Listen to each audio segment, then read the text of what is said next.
Olá, ser humaninhos! Tudo bom? Voltei, gente! Não vou nem pedir desculpa, vocês sabem que eu não peço. Eu sou assim, eu venho, faço um monte de vídeo seguido, sumo, faço um vídeo, sumo. Tamo aí pra isso. Vida que segue, vocês gostam de mim mesmo assim, porque a gente já passou de 400 inscritos no canal.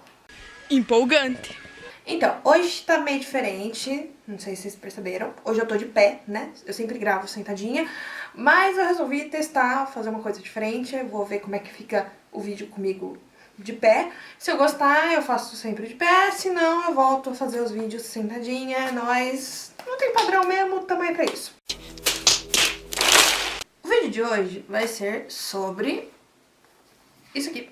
Gente, eu acho que eu já contei isso, não sei se aqui no canal ou, sei lá, em algum outro lugar, que O Diário da Princesa foi um dos primeiros livros que eu li que realmente me introduziu à vida de leitor, né? Tirando Harry Potter e Os 12 Trabalhos de Hércules, que eu li quando eu tinha 8, 9 anos, alguma coisa assim. Eu ganhei O Diário da Princesa da minha mãe quando eu tinha 12 anos. E foi aí que começou, né, a minha vida de leitora assídua, porque depois que eu li O Diário da Princesa, eu fui meio que emendando um livro no outro, na época que eu ainda tinha, assim, muito tempo pra ler. E mesmo quando eu não tinha tempo pra ler, eu lia. Ao contrário do que muitas pessoas pensam, por culpa da Disney, O Diário da Princesa não se resume a um livro e depois uma continuação chamada O Casamento Real. O Diário da Princesa é tudo isso aqui. Mentira, tem mais um livro que foi lançado ano retrasado, alguma coisa assim, que é o 11º livro, mas eu achei ele muito ridículo, eu não tenho ele, só vi pela internet, mas tá aqui, ó. Ai, Valkyria, mas por que você está falando sobre isso hoje? Então, gente, como eu falei, a Disney fez 2 filmes, O Diário da Princesa e O Diário da Princesa 2, do Casamento Real, e assim, pra quê? Sério mesmo, pra quê? Assim, numa nice, numa boa, Disney, você é um anjo, você salvou a história do Peter Pan, você salvou a história da Pocahontas, você basicamente salvou quase todas as histórias de contos de fada que existe. Por que você foi matar o Diário da Princesa? Explique pra mim. É assim, ó, gente, não é que eu não gosto do filme, eu gosto muito dos 2 filmes, assisto sempre que tá passando, eu tenho um caso de amor muito sério com aquele filme, mas aquilo lá não é o Diário da Princesa. Pelo menos não se a gente pegar como base os livros. Se você falar, ah não, alguém acordou um dia e falou assim, vou escrever uma história sobre uma menina de 16 anos que descobre que é uma princesa, very nice. Agora se você falar assim, não, eu peguei uma série de livros e adaptei, não. Tá pior que Percy Jackson. Desculpa. Bom, vamos às principais diferenças. Número 1. No filme, a Mia descobre que é uma princesa, se eu não me engano, com 16 anos. No livro, se eu não estou enganada, porque faz bastante tempo que eu não leio, ela tem 14 anos quando ela descobre que ela é uma princesa, 14 para 15 anos, e ela sempre conviveu com o pai dela. Diferente do filme, que é mostrado que ela nunca teve contato com o pai dela, que ela sabia, né, quem era, mas nunca teve contato, que ela não sabe nada sobre a família por parte de pai. No livro, ela sempre conviveu com o pai, ela sempre conviveu com a avó. Ela passava as férias com ele, ela visitava ele, não na Genóvia, ela não sabia sobre a Genóvia, mas ela sempre teve um contato com o pai e o pai dela está vivo. Diferente de no filme, porque no filme ela se torna princesa porque o pai dela morre num acidente, alguma coisa assim, e ela se torna a única herdeira do trono. No livro, o pai dela tem câncer, desculpa, alerta spoiler, tem câncer, e por isso não pode ter mais filhos. Ou seja, a Mia, que é a filha ilegítima dele, porque ele e a mãe da Mia nunca foram casados, só tiveram um casinho na faculdade. Então, a Mia se torna a única herdeira do trono porque ele não pode ter mais filhos. E aí ela descobre que ela é princesa da Genóvia e tal. Nesse aspecto, muitas coisas que acontecem no primeiro livro acontecem no filme. Mais ou menos, né? Ainda tem a Lily é a melhor amiga dela, a Lily tem uma crise de ciúmes, elas brigam, aquela coisa básica de sempre. Basicamente, em todos os livros, a Mia e a Lily brigam alguma vez. E a diferença mais importante de todas. Julie Andrews, meu anjo, você é a melhor atriz do mundo, mas você não é a avó da Mia. Essa avó boazinha que a gente vê no filme, essa pessoa doce, com um semblante gentil, que fala minha neta querida, ela não existe. Ela realmente não existe. No livro, a Mia chama a avó de Grandmary, né? Eu não sei como é que se fala, porque é em francês. E a Grandmary é a maior carrasca, tá ligado? Ela é a maior bruxa do 71. Ela trata a Mia mal, ela trata todo mundo mal, ela bebe, ela fuma, ela dá um mó regaço. Então, assim, essa avó boazinha que a gente vê no filme não existe. Quem é esta pessoa? Não é a avó da Mia, entendeu? E assim, a Mia... vocês acham que a personagem que mostra no filme é desengonçada? Meu anjo, a Mia do livro é desengonçada. E não existe isso de... Oh, chegou o Paulo com suas mágicas e transformou ela na Anne Hathaway. Não, a Mia continua sendo zoada pelos 10 livros. Entendeu? Ela não muda de uma hora pra outra. O Diário da Princesa é muito legal? É. Mas ele não representa em nada o livro. E ele basicamente mostra, assim, uma história inspirada no primeiro livro. Tudo que acontece depois se perdeu. E o mais importante, o relacionamento da Mia e do Michael só vai se concretizar no quarto livro. Ela tem uma paixão platônica pelo Michael, como a gente pode ver no filme, só que ela não chama ele pra baile. Se eu não me engano, não tem baile no primeiro livro. E, gente, é muita coisa. É muito baile que tem ao longo dos livros, eu vou bugando.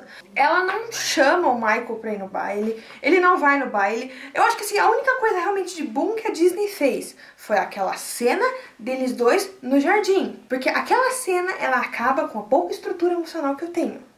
Why me? Because you saw me when I was invisible.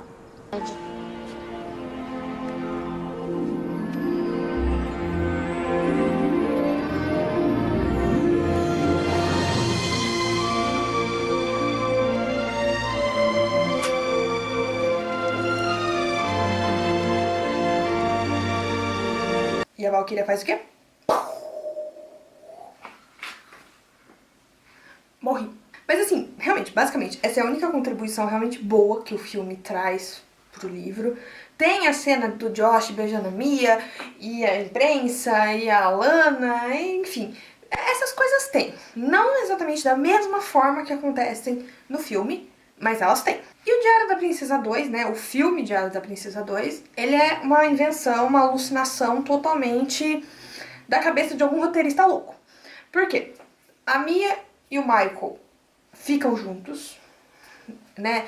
Claro, eles vão, tem das brigas ao longo, eles terminam, voltam, enfim. Mas a Mia e o Michael ficam juntos nos livros. Não existe isso de que, a princesa vai casar. Não tem nada disso. Nos livros, inclusive, é falado muito sobre o Michael ser o consorte da Mia quando ela se tornar rainha, da mesma forma que acontece lá com a monarquia inglesa, que a rainha Elizabeth, o príncipe Philip, alguma coisa assim. Eles falam muito sobre isso ao longo dos livros. Então, assim, a situação toda do Diário da Princesa 2, como eu falei, os filmes poderiam ser algo sair da cabeça de um roteirista, mas nunca baseados em uma série de livros. Então esse é o primeiro, Diário da Princesa. A gente conhece os personagens nele. Eu acho que nesse livro a gente já conhece o Boris. O Boris seria o equivalente ao personagem do filme o Jeremiah, lá, que é aquele dos cabelos coloridos. Ele não existe nos livros. Existe o Boris, que é um cara esquisitão, que acaba sendo o primeiro namorado da Lily, mais ou menos como o Jeremiah é no filme. Aqui a gente vai conhecer todo mundo, a gente conhece um pouco da história de Genovia, não sei como é que fala isso. Outra coisa importante. No filme a gente tem o... Buguei, como que é o nome dele mesmo? O guarda-costas lá. Gente, tava na ponta da língua. O Joe, que é o guarda-costas lá, que é o que tem o casinho romântico com a vovó da Mia, que eu falei, isso não rola. Esse cara não existe. Nos livros, a Mia tem um segurança chamado Lars. Ele não tem nada a ver, não tem nada de caso com a Grandmary. A Grandmary, na verdade, é a mó safadinha. Tem caso com Deus e todo mundo aqui. Esse negócio de, seu avô foi meu grande amor. Uma pinóia. A gente tem aqui o Lars, tem o Boris, que são personagens que estão representados no filme, mas que não tem nada a ver com o personagem do livro. E a história é basicamente isso. A gente vai conhecendo os personagens, conhece a história da Mia se tornando princesa. Eu não lembro agora se... Nesse aqui a Mia fica realmente com o Josh. Aqui é Josh. Não lembro se no filme também é Josh Hitcher que chama. Aqui chama Josh. Eu acho que é o mesmo nome no filme e no livro. Ela fica com ele, quer dizer, fica não, né? Ele dá aquele beijo nela pra imprensa fotografar. Mas aqui basicamente acaba nisso. A Grand Mary vai lá e processa alguém. A Grand Mary é malucona, tá ligado? Ela sempre mete o contato dela, influência na imprensa ou whatever que seja. Mas acaba aqui, não tem isso da Mia se pronunciar, fazer pronunciamento que não vai mais ser princesa. Isso é coisa que realmente inventaram pro filme. No livro, basicamente, ela não tem escolha. Você vai ser princesa e é isso aí, é nóis. Então, gente, eu não vou falar de todos os livros, porque senão esse vídeo vai ficar muito longo. Eu falei um pouco sobre esse, que é o livro que, vamos dizer assim, inspirou o filme. Porque esse daqui termina logo depois que o Josh beija a Mia na frente das câmeras. Não tem baile, não tem apresentação real, não tem nada. Então ele termina ali. Aí depois tem A Princesa Sobre Refletores, que é bem legal esse daqui, eu gosto bastante desse. Tem A Princesa Apaixonada, que é o livro onde finalmente a Mia e o Michael começam a namorar. Amo esse livro. Esse aqui foi um livro meio... porque eu não lembro muito dele, entendeu? Foi um livro meio aleatório. Esse aqui, de todos, é o único que eu tenho com essa capa. Por quê? Eu ganhei o primeiro, aí eu pedi pra minha avó me dar o próximo. Só que ela foi comprar pela internet e ela comprou o 7 e o 8 pra mim. E aí foi basicamente assim, 7, 8, 3, 2, eu fui ganhando assim os livros aleatoriamente, conforme tinha disponibilidade na livraria. Então quando eu fui ganhar esse, que é o quinto, a gente não achou mais com a capa antiga, a gente só achou nessa capa aqui. Então de todos os livros esse é o único que eu tenho aqui. E ele é meio assim, também é uma história meio... Esse aqui foi meio aleatório, entendeu? Eu li, eu gostei, já li umas 2, 3 vezes, mas de todos... Esse aqui é muito legal também, eu gosto bastante desse. É muito legal porque os livros que exploram mais o relacionamento da Mia e do Michael são bem legais, entendeu? E nesse, como o Michael agora saiu do ensino médio, foi pra faculdade, e a Mia ainda tá no ensino médio, é bem interessante, assim, todo o jogo, né, que rola em torno disso. Eu gosto bastante desse também. Esse aqui, eu acho que é o meu favorito de todos, porque ele tem uma peça de teatro. Gente, esse livro é sensacional. Eu acho que eu já li ele 10 vezes. De todos, ele é o meu favorito. A Princesa na Balada é o 7º. Que nem eu falei, minha avó comprou meio na ordem errada, porque ela não sabia. Então eu li ele logo depois de ler o primeiro. Eu nem sabia como é que rolava o desenrolar da história. Mas eu gosto muito desse. Eu aconselho pra todo mundo ler esse livro, porque ele é sensacionalmente épico. Esse aqui, A Princesa no Limite, é bem triste. Inclusive, se vocês olharem a capa, foca aí. É uma caixinha de lenço. Esse aqui é bem triste mesmo, de toda a história, ele é muito triste. Tem o término da Mia e do Michael, que eles terminam por um tempo. Mas, realmente, esse aqui eu já li várias vezes, mas toda vez que eu leio eu fico, tipo, muito na bad. Aí tem A Princesa Mia, que é o 9º. O Diário da Princesa chama A Princesa Mia. Porque todos, eu falei, cada um tem um nome, né? É A Princesa no Limite, A Princesa na Balada. E esse aqui chama Princesa Mia. Ele é um livro muito interessante no sentido do poder da Mia, entendeu? Porque, como eu falei, ela é uma personagem muito insegura, uma personagem muito cheia de cometer erros. Ela vive achando, ela acha que ela tem um monte de doença, enfim. Esse livro é muito interessante. A Mia, ela assume um papel de poder, né? Ela se empodera. O relacionamento dela e do Michael terminou, ela brigou com a Lily, então ela começa a assumir papéis, começa a ter atitudes muito legais. Eu gosto bastante desse livro. Eu acho que é um dos que a Mia tá melhor de todos. E o 10º, que teoricamente seria o último, é Princesa pra Sempre. É o 10º volume.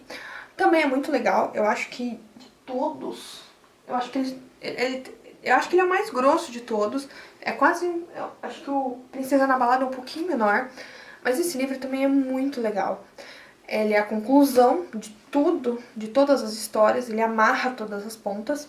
E é muito interessante porque a Mia ela é uma personagem muito diferente aqui do que a gente viu no primeiro livro. Só que a gente vê que ela é ainda uma personagem muito bobinha. É uma personagem que acredita muito em muita coisa, apesar dela ter assumido uma postura muito diferente, que eu falei na Princesa Mia, ela muda bastante de cabeça, ela se torna amiga da Lana, por vários motivos. A Lana sempre foi a arqui-inimiga dela, mas chega um ponto que ela e a Lana se entendem, deixam as diferenças de lado, e ela ajuda a Lana acaba ajudando ela. E esse livro é muito interessante, eu gosto bastante dele. Eu achei que ele foi uma conclusão excelente da série do Diário da Princesa. Agora preciso falar sobre o 11º volume que foi lançado em 2015, acho, que é O Casamento Real. O segundo filme do Diário da Princesa é O Casamento Real. Eu não li o livro inteiro. Por quê? Eu comecei a ler, eu achei que era tanto drama mexicano que eu comecei a pensar que eu que tinha escrito aquela história. E quando eu falei, o 10º livro, o Princesa pra Sempre, ele amarrou muito bem a história, ele amarrou muito bem a trama. E eu acho que ali ficou perfeito. Ficou tipo, gente, sensacional. Ela terminou a série de livro lá em cima. Aí ela quis lançar um outro livro, uma continuação. Nossa, pô, eu não vou negar, gente, eu também queria muito ver o casamento da Mia e do Michael. Só que o estilo de história que ela criou, o enredo, pra mim, não ficou legal. Eu comecei a ler, eu não tive vontade. Eu li até um pedaço, eu li o final, porque eu li o final da história mesmo. Eu fiquei tipo... Meg, podia ter parado no 10º, que tava legal, entendeu? Não precisava ter feito isso. Mas, assim, basicamente essa é a minha opinião. Diário da Princesa é uma das minhas séries favoritas. Hoje eu tô tentando esconder ali, porque tá um vão, tá um buraco, que é onde fica os 10 livros. Eu tenho muito carinho por essa série, como eu já falei, eu acho que eu já li todos os livros pelo menos 3 vezes. Comecei a ler eles quando eu tinha 12 anos, 12 para 13 anos, isso já vai mais de uma década. Eu tenho muito carinho, eu me esforcei muito pra ter a série inteira, eu ganhei mais da metade de presente, alguns eu comprei. Mas, né, o último eu ganhei, eu tinha, tipo, 17 anos. Então, assim, naquela época, é complicado você comprar livro, entendeu? Você juntar dinheirinho pra comprar um livro. Um dia, talvez, eu tenha vontade de ler O Casamento Real. Mas, no momento, meu sentimento em relação a ele é o mesmo sentimento em relação à Criança Amaldiçoada. Podia ter virado só uma fanfic na internet que tava tudo certo. Então foi isso, gente. Esse foi o vídeo de hoje. Eu espero que vocês tenham gostado. Como eu falei, eu vou tentar falar sobre coisas diferentes, não só sobre fanfic, não só sobre coisas minhas, mas eu gosto muito de falar sobre livros, então talvez tenha algumas coisas que eu vi ali na minha estante que eu quero falar e talvez eu venha e fale mais. Então, se vocês gostaram, deixa o joinha aí embaixo. Comenta aqui se você já leu, ou se você ficou surpresa de saber que eram 10 livros ao invés de 2. E diz o que você achou. Se inscreve aqui no canal, a gente já passou de 400, mas vamos lá chegar em 500, 1000 e a gente vai seguindo aí a vida, segue o baile toda a eternidade. Então é isso, gente. Um beijo, até qualquer hora e tchau!